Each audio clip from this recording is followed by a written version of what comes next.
Hold on tight for the next hour. You're entering into a place, a zone called the alternative to the alternative media. It's a place, a special place where even truth seekers fear to tread. All right, people, let's move like we've got a purpose. Affirmative. Okay, boys and girls, welcome back to the Investigative Journal. Hope you had a good week so far, and today we're going to have a lot of fun on this show. Let me tell you something. We're going to read between the lines on an article that I'm going to present to you on the little-known side of Father Edmund Walsh. Now, this is not going to be a story about how the Holy See is going around the world saving souls and feeding the hungry. This is going to be a story about a Jesuit priest who's really a CIA asset and a spy his whole life. And he has been in places doing things in the name of the Holy See, which, you know what, I've been talking about for years, the other side of Father Edmund Walsh. And people are going, well, why is he so important? Well, the reason he's important is that he has founded the School of Foreign Service in Georgetown University, which is right next to the White House. And most of our major diplomats come from there, and so they're Jesuit trained. And isn't it surprising that most of the powerful people in our country and in the world are also closet Jesuits? Yes. So we have a problem. And I was laughing today, listening to the news, perusing through the internet, and man, have we been buffaloed. To think that we live in a country that has a division of church and state is just laughable. Laughable. And for anyone to discount this story and not put it on the table and discuss it, and that is the Jesuit-Vatican connection to creating a one-world government, a one-world order, destroying American freedom from within, really has a lot of homework to do, because you're not going to get anything. I was thinking about it today, so we're going to spend most of the day talking about Edmund Walsh. And really, there's some fascinating connections between Baghdad, some connections between Joseph Stalin and Russia, and it's all done under the guise of helping the poor. Right, what a front they have. And it's, important to understand that this guy, I did a show yesterday, didn't I show you his connections between J. Edgar Hoover and the FBI as well? And that's an interesting thing. Did you know that the CIA has a congressional charter, but the FBI doesn't have anything? I mean, they just are a law enforcement agency that was started by the same people I mentioned yesterday. You know what they're doing. They're a surveillance operation group, and that's the Federal Bureau of Investigation. Has no charter from Congress, nothing. And if I'm wrong on that, please somebody tell me. But anyway, am I saying we should disband the Federal Bureau of Investigation? Of course I don't have the power to do that, so why should I say it? I'm just telling you that the connection between Georgetown and the Jesuits and our government is very deep. The blood runs thick on both sides, and they all run together to create this kind of fascist New World Order. That's why you're seeing all of your rights being taken away. That's why you're seeing political correctness. And that's why you're seeing chaos after chaos worldwide. And before I get into Edmund Walsh, let me make an analogy here. People are looking at Venezuela and going, wow, what happened? Well, look back to what happened in Iraq prior to Saddam Hussein. A very simple explanation. The Jesuits were in Iraq, and we're going to see that they even had I think it was Walsh that was there, and he created a high school or something, a Jesuit high school there. But in the 60s, prior to Hussein, it was run by another form of government. Iraq was a very prosperous place. You know the history of Iraq. If you don't, you should read it. A very, very advanced culture. And the Jesuits were there, but they were prying into political affairs because they wanted to destabilize the Middle East. And so they were kicked out. let's just talk, bluntly and simply. They were kicked out. After that, it was really interesting. The leaders of Iraq were all killed in accidental plane crashes and things like that. And at the same time, America was arm in arm with Saddam Hussein through our political emissaries. You can go back and look at pictures of all of our secretaries of states walking arm in arm with Saddam Hussein. He was our friend. We put him there. And then we put him there to do exactly what he did, to create the chaos. Then when they had to get rid of him because now we got to spend money fighting, what they do with Saddam Hussein is they hide him out somewhere. They tell him, give him a lot of money, and then they either fake his death or whatever. But if you don't believe they don't do that, they've been doing this ever since Hitler, and probably before that. So Venezuela is no different. And Maduro is our man. He was there for a purpose. Now we're getting rid of him, and we're putting in another now supposed democratic person. And they're going to play the same game with Maduro that they did with Hussein, bin Laden, Hitler. And if you don't, somebody played me an article yesterday and said, oh, this is not a coup. Oh, what is it then? A coup doesn't have to be overt. It can be covert. And so they're going to do the same thing there. All right. Enough on that. One last thing. Did you read about this Chinese doctor? Yep. There's a woman now in China that's going around with a genetically altered fetus in her body. Yes. They've now genetically altered a human being. And they're creating what? Remember how Hitler wanted to create that super race? Well, they're doing the same thing in China. Now, there's a uproar from many doctors and scientists in China who said that you can't do this, but he's still doing it.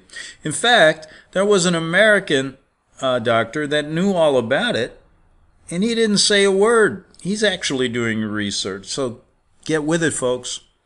This is the future. Robots, genetically altered human beings, and if you have any kind of let's just say you're not going to be one of the super race, in the super race. And there was an interesting story also about China. And some lady in America was jogging or walking, and Chinese, and she's still a Chinese citizen, works somewhere in New York, and she was walking down Broadway, and one of her colleagues came by in a car or a cab and said, hey, can I give you a ride? She said, no, I have to walk because I have to get in my steps. And he said, okay, I see you. So back at the office, they talked about it, and he said, what do you mean, get in your steps? She said, well, the Chinese government monitors us, and we have to I'm going to lose my social status and may even lose my visa or something if I don't exercise enough, and they monitor how many steps I take each day. And I have to take X amount of steps or I'm going to lose my status as socially acceptable. I'm just paraphrasing. And so they monitor her health, her food, they monitor what she eats, they monitor everything to make sure that she is going to meet up to the standards of the Chinese race. Now, what happens if she doesn't? Well, she could lose her visa or social status. And where the hell do you know they're going to put her then? Well, she's going to have to work in a rice field or something. So if you don't think monitoring is... And we love China? I mean, we're dealing with these people? Yeah, because the future is China. And that's what America's going to be like. So get used to it. And all of you millennials and all of you New World Order lovers, you people who want a global society, who don't want borders, who, are open and free with, one of the interesting things, I've got to comment about this, and this, I don't want to have any religious connotations on this. I'm not even talking to free choice women, men, people who believe in free choice or those who don't believe in abortion. But the laws that are being passed now in New York, and I think it was in Virginia, are just incredible. And it has nothing to do, well, one of the things is now they're allowing late term, third term, or, the last term abortions, which is basically killing people. They're actually human beings in your stomachs, women. And you know that. When you feel the heartbeat, that's all you have to do. And you know it's not yours. So, late-term abortions are okay in New York. Now, the governor, they've just passed something in Virginia, and the governor said this yesterday, and I'm sure you've probably seen it in the news. It's an interesting little tape he did. But if a baby is born, and they feel that it's defective in some way, they take the baby, they make the baby comfortable, and this is exactly what he said. And then we will have a discussion about what to do. What do you mean, what to do? This is a human being you're talking about here. And if you don't change your murder statutes, if you decide to get rid of the baby, according to the Virginia murder statutes, that's still murder. So you got some work to do. So basically what they're doing is that it's infanticide. They're killing babies, and they're legalizing this. And they're now arguing, saying, oh, that's exactly what they meant. So ask yourself, do you want to live in a country like this that claims to be the biggest, the freest, the most beautiful country in the world? But why do we want to kill babies? And then at the same time, these liberals now will say that a border wall is immoral, but killing babies is okay. Something seems to be out of whack. Just wanted to bring that up. So let's get back to Father Edmund Walsh. And the reason I've been talking about this guy for a long time, because it's a very interesting story. But I want you to, and as I read this article, because this is a little known side of Edmund Walsh, his mission to Russia in the service of the Holy See. And it's interesting, the little footnote at the top, headnote at the top, is a quote by a man you should understand. All of you New Agers, you're not giving credit to where credit is due on who created the New Age movement. And let me give you a quote by this man. And it's another and perhaps more important thing is that yesterday I have met here in Washington a really intelligent and influential colleague of mine, Father Edmund Walsh. And that was written by another Jesuit priest named Teilhard de Chardin. Now, do some homework, folks. He was really the founder of the New Age movement. He is the mentor of Hillary Clinton and Bill Clinton. And read about Teilhard de Chardin. Please do. And all of you people out there, if you're New Agers, you want to give credit to where credit is due. These people are so humble that they never want to take responsibility or even, take, applause for the movements they create. I mean, it's incredible how humble these people are. And none was more humble than Father Edmund Walsh. Now, I had made statements that Walsh went to Russia to broker a deal to get Stalin involved in the Bolshevik Revolution. That's why he brought Western money there. And the reason they wanted Stalin in was to get rid of Lenin, because he was not really under their control. Stalin was Jesuit trained. You might as well call him a Jesuit priest when you really look into it. And they had to get their man of steel into power, and they did. And that's what Walsh was there for. Now, it's interesting that Stalin was schooled at a Jesuit institution, spent many years there, and every time he was on the run or in prison and escaped, when he was gathering power to take over Russia, he hightailed it back to the Jesuit institution for protection. Incredible. So let's read about little Mr. Edmund Walsh here. And there's a little bit more to this story than what you're going to hear, but I'll try to add some color and some giving these guys the credit where credit is due. So I don't know why Father Edmund Walsh doesn't want to take the credit for bringing the man of steel into power. But Father Edmund Walsh, his middle name is Aloysius. This man was born in 1885, died in 1956. And he was, first of all, they say, an educator priest who dedicated his life to Georgetown University. But they don't mention that he dedicated his life to being a CIA spy.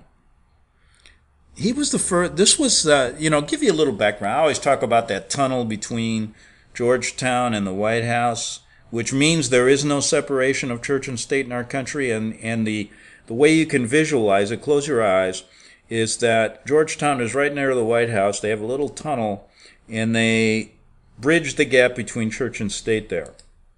That's why we don't have a separation of church and state, because Georgetown is right there.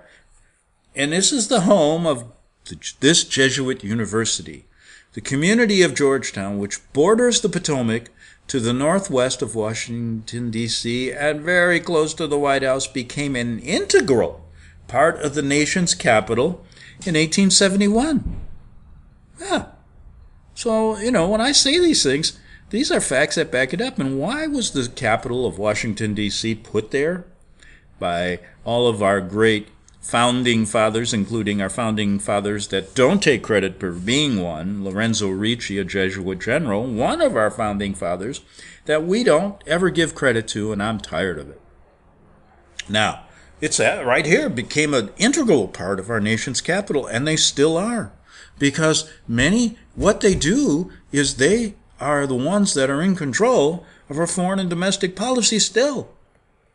And this geographical unification, you see, this tunnel that I envision, metaphorically at least, of church and state, of sacred and civil duties, see, there's no division, was to be, isn't this interesting, essential to the life and work of Father Walsh. So they tell us that he was not only involved in spiritual but civic duties. And his civic duties were not overt. They were covert. Incredible. Covert. Okay, so as I was saying, you see this church and state connection. And they're even telling you right here, and I wanted to do this basically to give Father Walsh credit. And all you New World Order people out there, I wanted you to know who are some of your real heroes.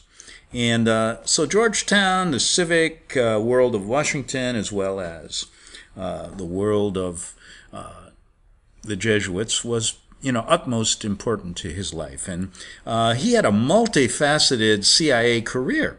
Oh, that article didn't say that. But he did have one.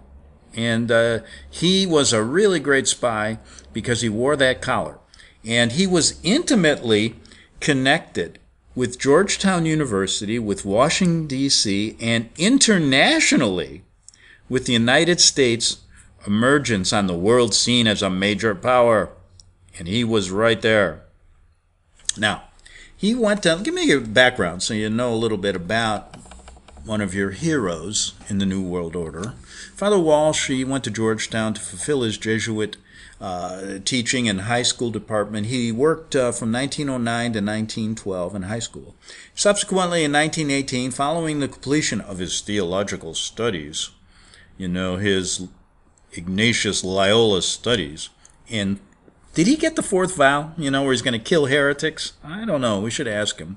And his ordination as a priest. He was appointed Dean of College of Arts and Sciences. His name would remain interruptedly in the university's annual catalog as professor, as regent, vice president for the next 38 years until his death in 1956. And may I add, he was honored by President Dwight D. Eisenhower for his loyal service in putting Ike in as a unqualified leader of World War II troops. Because Ike was a good puppet, so he rewarded Walsh with a page on his website still, and they had a White House ceremony for him. Pretty good. Although he traveled widely throughout his lifetime, often remaining abroad for extended periods of time. Yes, we know. Where were those? And he seemed to be in Baghdad at crucial times. He seemed to be in Russia at crucial times. He was in Mexico during certain little things there and other things. Boy, this guy gets around. In his ultimate, and I wonder who paid his way. there was an argument, I think, between the Vatican and the State Department going, okay, you guys pay the bill. No, you pay the bill. Well, anyway, the taxpayer probably paid it anyway, one way or the other, either through donations to the Vatican or through taxes, where he professed his solemn vows, yes, to kill all heretics. Okay. And to do anything for the Pope. That's what he was doing. And where, in fact, he now rests in a small Jesuit cemetery to the right of the university's Harbin Hall. Okay, so he's still there. Father Walsh remains particularly well remembered for his founding in 1919, which since 1958 bears his name, Edmund A. Walsh School of Foreign Service. Now, what the hell is that? Well, basically, they get people to that school that want to be diplomats so they can be Jesuit trained and go out into the world and do the same thing, kill heretics and support the Pope. The very first American educational program, listen to this, dedicated to preparing students for international service in diplomacy and business. Wow. They don't really tell you really what they're doing. You know, the very first American educational program dedicated to this. Regent of this institution from 1919 and other dates throughout that time. The interruptions correspond with completion of his final year of Jesuit studies in his papal mission to Russia, where he met Joseph Stalin secretly and said, oh, we got to get you in power because we got to get 30 million people killed and get rid of these Orthodox churches here, and get rid of the Tsar and all this crap. Now, the care that he showed, listen to this, in nurturing this school throughout his life at Georgetown and the significant results which this educational program, it has obtained pretty good results in the New World Order, I'll tell you that. When you get them all trained and they're all in there, you know, Jesuit trained, Allen Dulles, you name it. All the guys that worked for Bush and Saddam Hussein and all those Secretary of States, Clinton, and one's in there now, Trump, all of them. Fantastic. They're doing a great job, aren't they? Now, they got some good results. This justifies why he was given great esteem and is generally accorded to him and given a, presidential an eulogy as well as a page on Ike's website. But as befits the founder of such a prestigious institution, his service as an international diplomat. Oh, really? Now, how the hell does a priest become a diplomat? Why don't we say it the way it is? An international spy. He represents at various times both the Holy See and the United States government. This is what they're telling us. So where is this separation of church and state, may I ask? In his intensive activity as an author, lecturer, in the advocacy of his geopolitical views were equally significant facets of his life and were in fact to reach far beyond the boundaries of his university, to leave an lasting imprint on the United States and upon international relations. Oh my God. So you interpret that the way you want. But let me tell you how I interpret it. You know how I interpret it. And I'm telling you, they tell you, but they don't really tell you, really the story behind the story, which I try to do, because I want you people to give this guy credit. He might be one of the better CIA spies. And you know what? This guy had a multifaceted life in the New World Order, Jesuit trained. Wow. What a grand priest and teacher he was, wasn't he? You can dedicate that to the coming global world. Back in 3 minutes on the Investigative Journal. The book of Revelation says, the spirit of prophecy is the testimony of Jesus Christ. This is at the very heart of FirstAmendmentRadio.com. In that spirit, we have created the Prophecy Reality News app. for all of your mobile devices. Streaming First Amendment Radio 24 hours a day, 7 days a week. Available for your Apple, Android device, and smartphone, absolutely free. Get the Prophecy Reality News app installed today so you can listen to First Amendment Radio wherever you are. The Prophecy Reality News app. Get it now.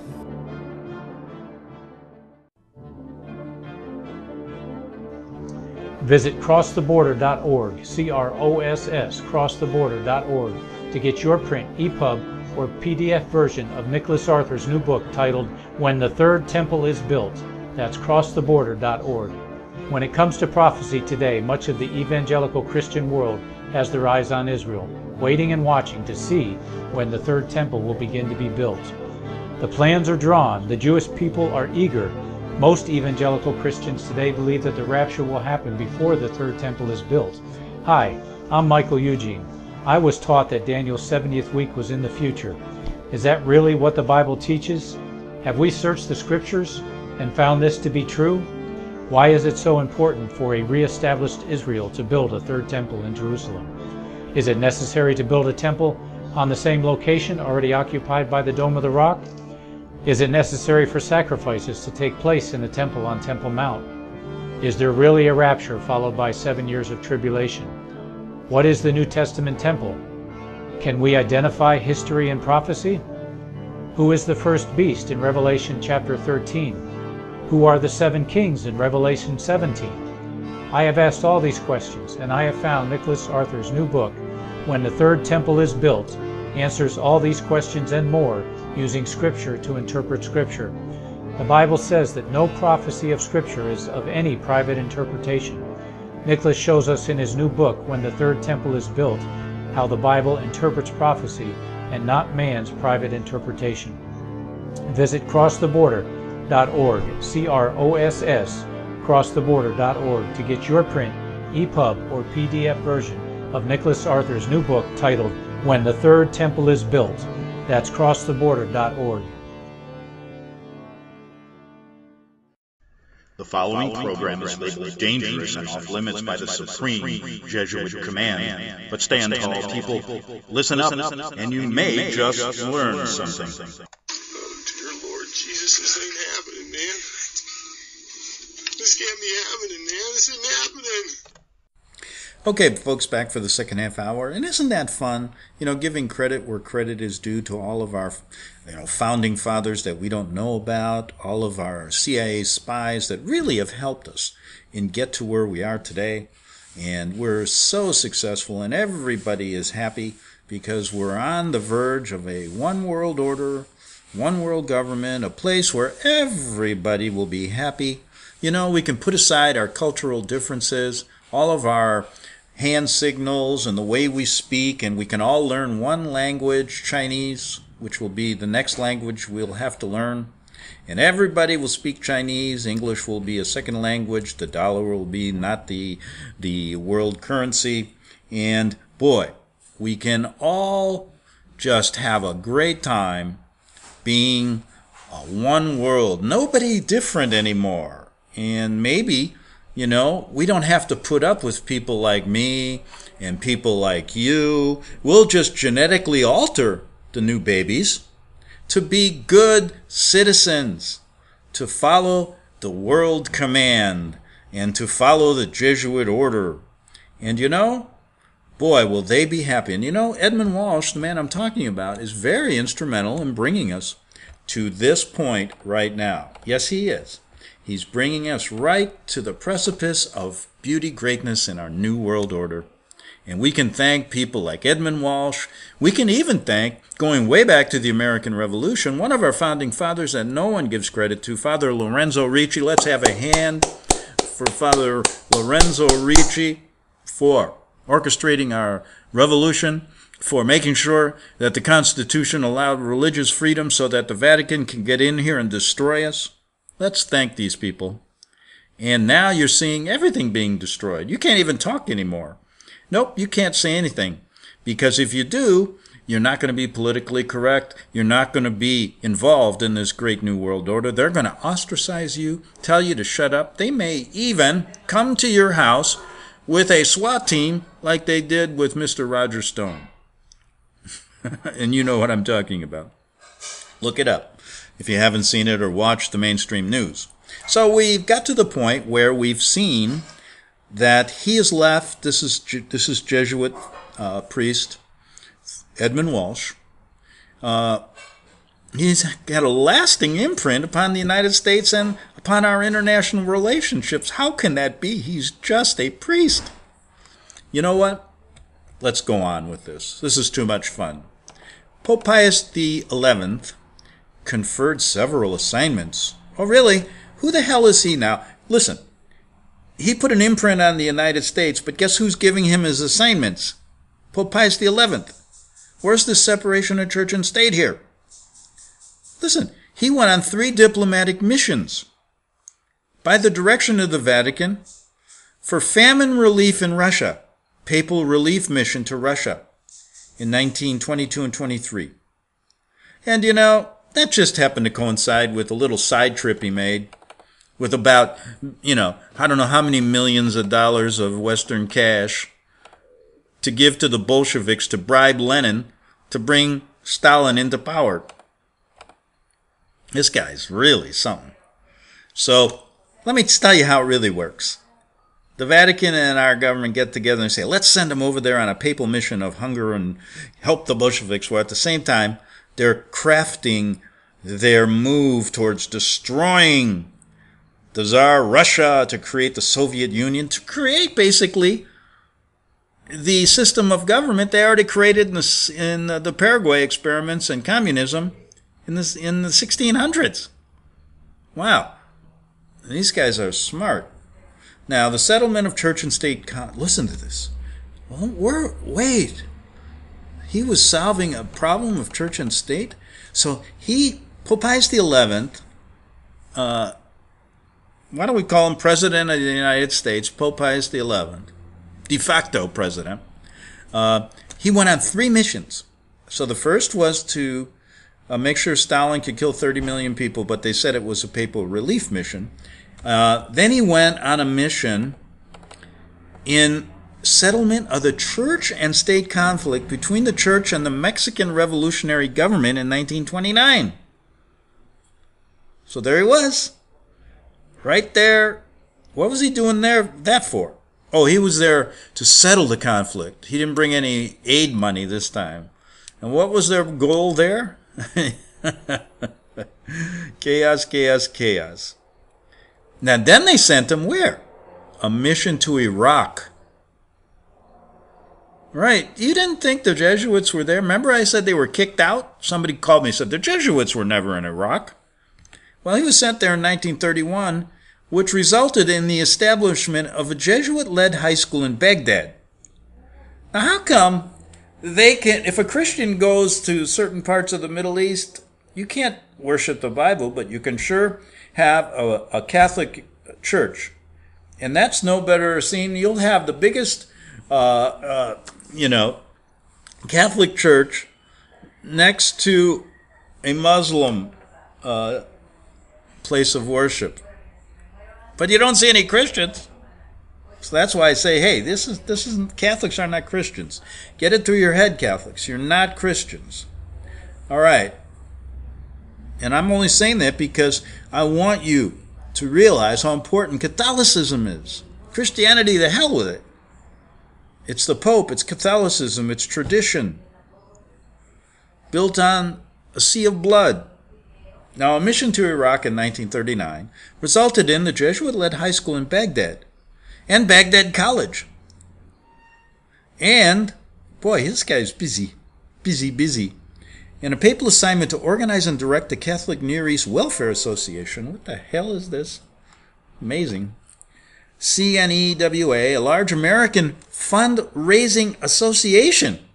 So now we got the Catholic Pope sending him there to raise American Fundraising Association, described as a society in aid of Catholic interests in Russia and the Near East from 1926 to 1931. As his diplomatic missions grew, A more diverse array of challenging political and social conditions would be difficult to imagine. The Bolshevik Russia caught in a merciless famine. Da-da-da-da, and here comes Father Walsh with the food. No. Here comes Father Walsh with a, basket full of money to give to some Bolsheviks to get Stalin in there. Now, during the Cristero Rebellion, and Baghdad just at the moment of Iraq's transition from a British mandate to an independent state. Wow. I told you the Jesuits were there.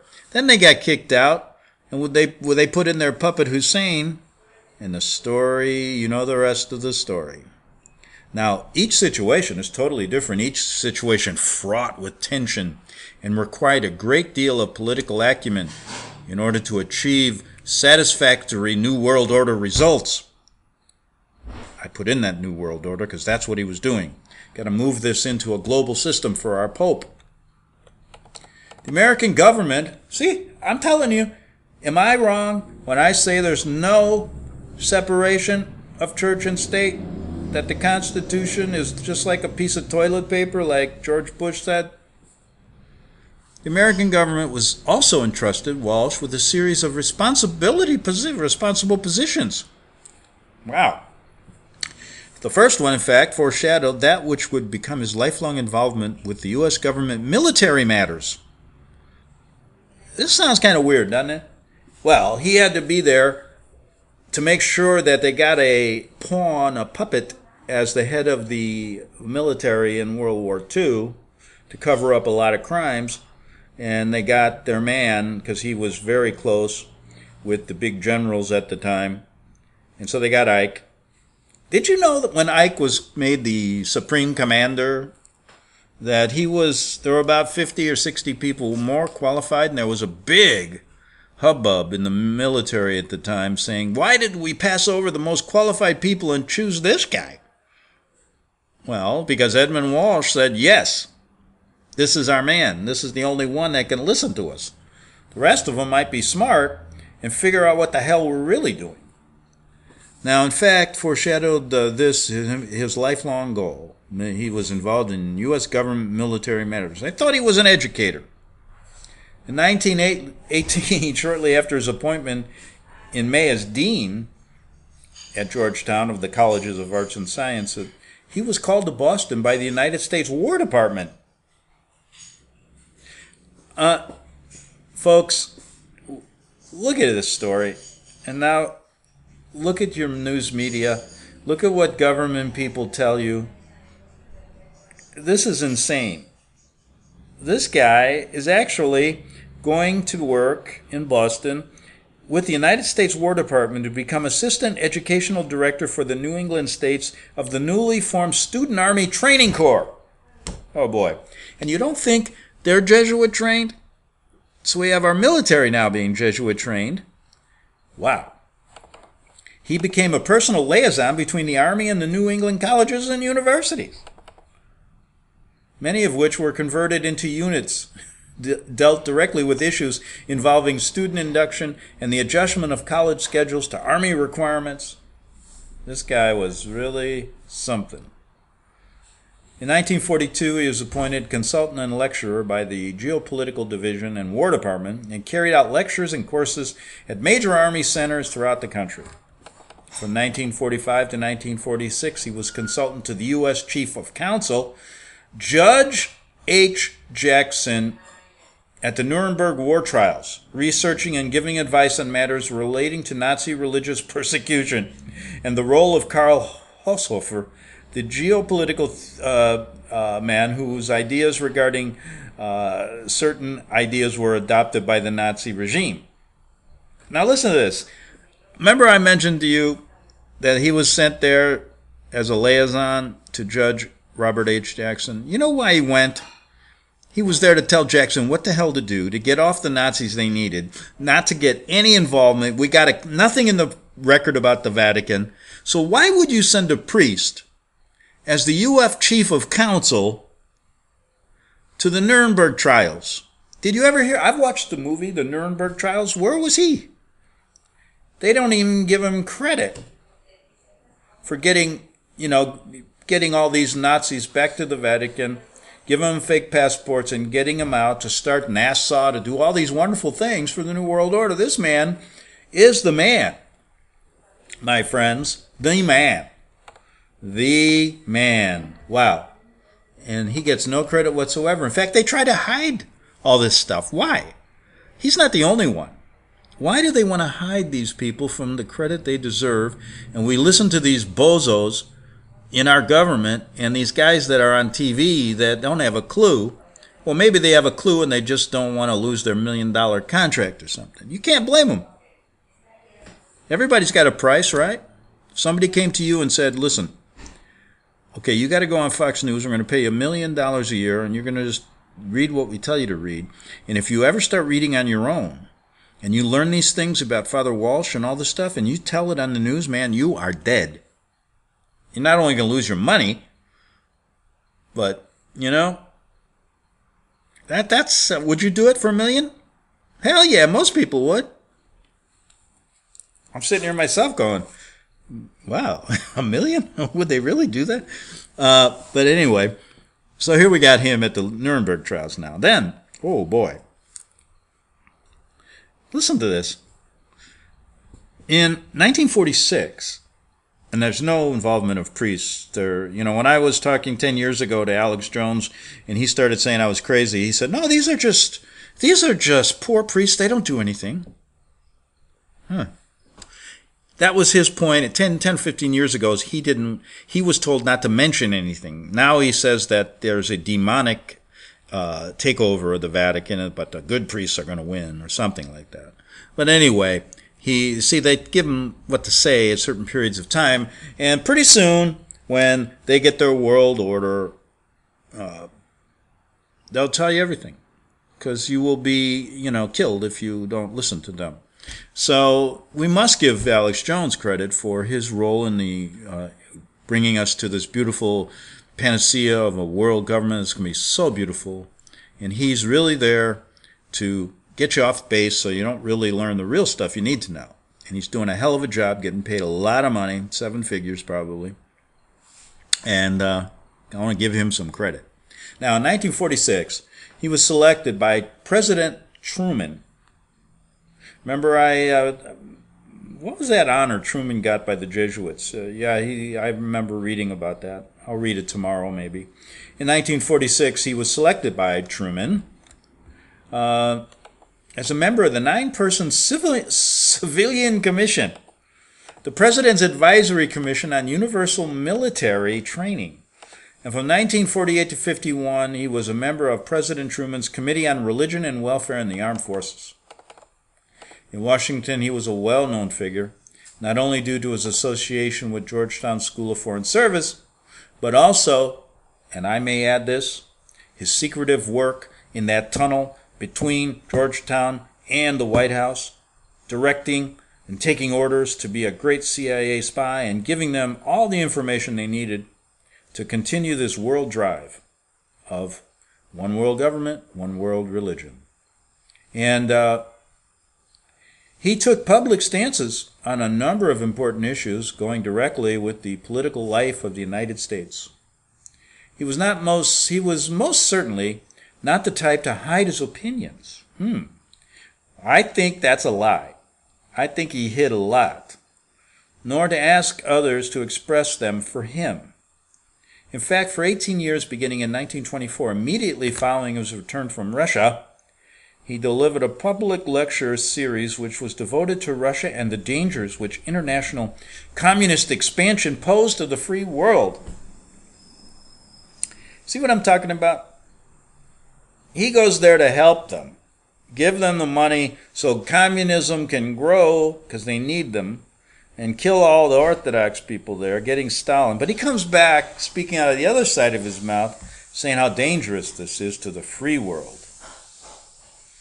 Now this lecture, there were 10 to 14 lectures, widely attended by Washington, and provided Father Walsh with an ample and ongoing forum to voice his concerns. But he never told you the real truth why he went there, did he? Now, I remember calling Georgetown a long time ago and asking them, can I talk to somebody about Father Walsh? And I've got some information here that's a little different than what I read about him. And they said, well, what do you want to talk about? And I said, well, about his relationship with Joseph Stalin. And they said, oh, okay, we'll see what we can do. And of course, whoever I was talking to passed it along, maybe, who knows, or just said, oh, this guy's nutty. And they just forget about it. Because I'm not going to tell you. I think I just called them for fun, just to have some fun. Had nobody to call that day. So his insistence through the years, in fact, was to make him a national symbol of anti-communism. Red flag. Remember yesterday we talked about Edmund Walsh and his involvement with Joseph McCarthy and McCarthyism, and how back then they were doing the same thing to liberals in Hollywood and in our government who were supposed communists, in quotes. And they had no evidence, of course. They don't need evidence. They just smear somebody because that's what they wanted to do, because they had to create this communist scare. That's why many of you older people listening were hiding under your desks at school for no reason. I remember I had to do that. We do these, nuclear war drills where, okay, go under your desk. If that's going to help, what was that all about anyway? How is going under your school desk going to help you in a nuclear war? I mean, they're insane. It's just get you frightened. I remember I'd go home and my grandmother, she lived in Poland and hated Russia. She told me, she said, they wanted me to learn Russian when I was in school. And I hate those Russians. I hate Khrushchev. I'm not listening to him. And she would sit there making us nice Polish gołąbki and other Polish food. And she would not listen to Khrushchev. Okay. So his insistence throughout the years gave him this communist forum, and that's where McCarthyism came from. And this poor guy gets no credit. You hear a lot about Joseph McCarthy, but it should be Walshism, or McCarthyism, Walshisms. And, just as an aside, they're doing the same thing now with the Mueller investigation against Trump and his Russian connections, which they don't find any, but they seem to put a lot of people in jail. And anybody now that's an American or likes America, thinks that borders are okay, wants to control, legal immigration, wants to make America a strong country. Boy, you can't go into grocery stores wearing those hats anymore. And what are they doing? They're doing the same McCarthyism now, but they're reversing it. Reverse McCarthyism. Now the liberals are doing it to the conservatives. And you know what? You can thank Father Walsh for that. He gets no credit. Okay. He was in Russia having a close-up view of Soviet Russian communism and its anti-religious component, atheism, during his 21-month presence in Russia. Long before most Americans, he had no illusions as to the serious threat which international communism posed, both to his country and his church. Come on, people. Get with it. You know the truth now. Father Walsh, he was there to make sure that Stalin got rid of Orthodox Christians, that communism can grow so that we have an enemy and billions of dollars can be spent. And they control both sides. They control Russia and they control us. Just like today they control China, they control America, they control Korea. And I'm saying all of these people work together. It's a great stick, huh? Great act. It's a bigger... This is the one that should win the Academy Awards coming up. This show, the Trump show, that they put on. This should win it. I mean, hands down. They got the best actors, the best script, the best plot. And the reason it's so good, the plot, nobody really understands it yet. That's what makes it great. They've got you, you ever watch a movie and you say, God, I wonder why, what's going on? It keeps you going. You love that movie. And then afterwards you can talk about, oh, this happened, that happened. This is who the real criminals are. This is who, and it goes on and on and on. This is a genius plot, movie plot. And they have to pick their best actors. And Father Walsh, who I call one of the stage directors, never gets credit. It's like a lot of these Jesuits never get credit for really what they do. And that's really why I'm here, to straighten it all out. And you know, this guy, he was very instrumental. He played a public role within Washington, was praised by another well-known Washingtonian, Vannevar Bush, who was pioneering scientific vision forecast internet. Oh, they were talking about the internet way back then?